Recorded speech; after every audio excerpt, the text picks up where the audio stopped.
Chapter 892. Elaine nodded in a daze before she said, "Sister Brabus, please let me have some food.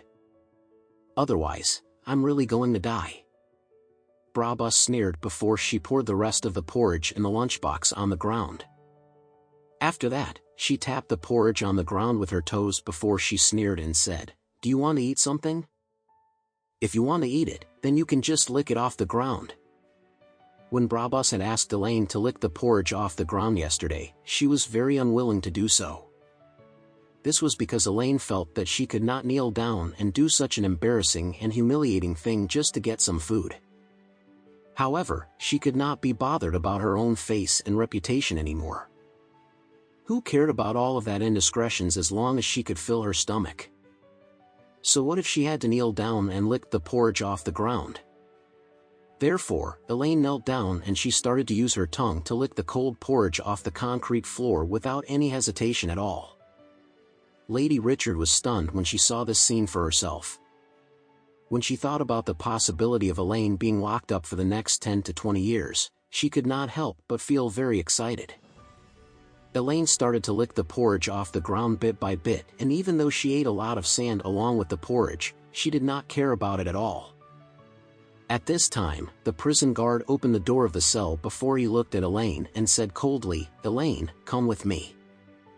The police are about to interrogate you." Those who were locked up in the detention center had not been sentenced for their crimes, and they were collectively referred to as suspects. Suspects were often taken back to the police station for further interrogation by the police officers. This was a very common procedure. When Elaine heard that she was about to be interrogated, she did not have any hesitations at all.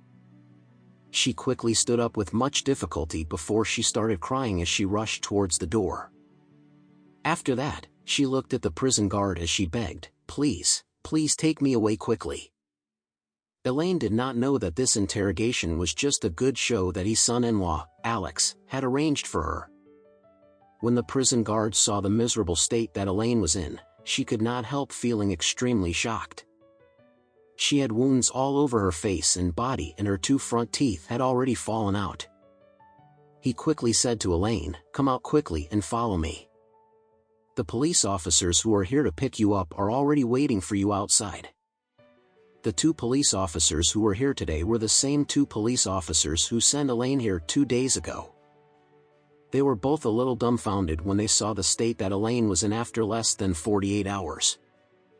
However, since they knew that someone had already sent their greetings to prevent them from asking Elaine too many questions, they simply pretended not to notice anything. At this time, they said directly to Elaine, "Let's go. Our car is waiting outside."